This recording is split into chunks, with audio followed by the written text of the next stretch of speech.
之前我曾经分享过把杂志扫描，然后存到 iPad 里看的那种方法，当时呢是有一些遗憾以及不足的。它的这个扫描版对比度其实是要比原版的要高一些的，这个部分阴影部分细节上，如果乍一看会要比原版的更小。现在我把这些问题都解决了。今天视频和大家分享一下如何让你的 iPad 成为一个赛博杂志。首先，最适合观看杂志的设备自然是最经典的11英寸版本 ，iPad Pro 11英寸或者说 iPad Air 11英寸都是第一选择。我特意把 iPad 11英寸版本的和这个杂志原版大小给大家做一个对比啊。现在右边这个呢就是杂志原本的大小，这个是一个11英寸版本的大小。然后我再把13英寸的给大家拿过来放下来对比一下，13英寸要更接近这个原版杂志的大小，长时间握持呢，可能没有11英寸那么舒适趁手。mini 比例其实很不错啊，但是呢，因为它的屏幕尺寸偏小，所以字会略小一些，有一点点像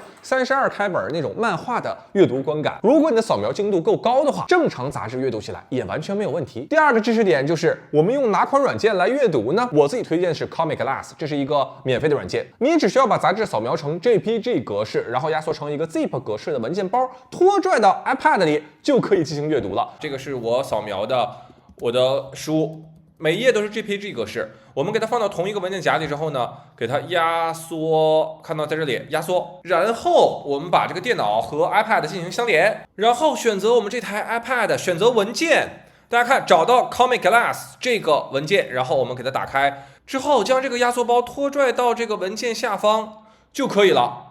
现在这本杂志就出现在了我们的这本书当中。第三个知识点，现在我们就要把杂志扫描电子化了。如果大家自己家里有那种扫描仪，你也可以自己扫描，但是我建议在淘宝上找一个专门扫描书籍的商家，把你的杂志或者书籍寄给他，让他来帮你扫描。你可以自己选择是否需要拆书。拆书的优点呢，就是页面更平整，扫描效果更好，但缺点呢，就是这本书它作为实体书的收藏价值基本就完结了。有一些商家呢，他会提供把拆开的书钉装一起的这样一个服务啊，几块钱吧，但是和原版那个出版社装订那个差距就非常大了。所以如果你真的选择把一本书电子化，我建议大家那就一条路走到黑吧。价格方面呢，我自己选择这个店铺呢是1毛钱一页，也就是说一本200页的书籍价格就是20块钱。但是之前的视频中我曾经提到过，扫描出来的书籍它存在一个问题，就是左边的这个 iPad 扫描文件呢，明显要比右边这个对比度更高，可以接受，但是就不够完美。不过我这次找到的解决方法我分享给大家。首先我们把刚才扫描的所有文件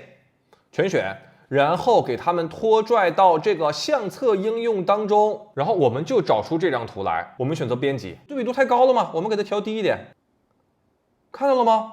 当我的对比度调低的时候，腿部的细节慢慢就出现了。颜色呢，其实我觉得颜色现在是差不多的。这个是扫描版给我的，然后这个是我自己修改图片之后的。那有同学说了，我这个200-300页的书，难道我要一页一页这么调整吗？大家可以看一下，现在我选择这张照片之后，我选右键，然后大家看这里有一个拷贝编辑点，我选择拷贝，然后把你所有的照片 Command A 全选，右键选择这个粘贴编辑点。他说你要将此操作应用到270多张照片吗？我选择应用，然后他就可以把你刚才对那张照片的修改同步到你所有的照片当中。现在大家看到的左边的就是我修改之前直接扫描对比度比较高、细节比较少的一个版本，而右边就是我修改之后对比度比较低、完全恢复自然的一个版本。这还不算完我最近发现通过 iPad 直接看外文杂志也是非常的方便日文的文章看到了吗？几乎是看不懂的。现在打开翻译的软件，然后选择刚才那张图片，在这儿，看到了吗？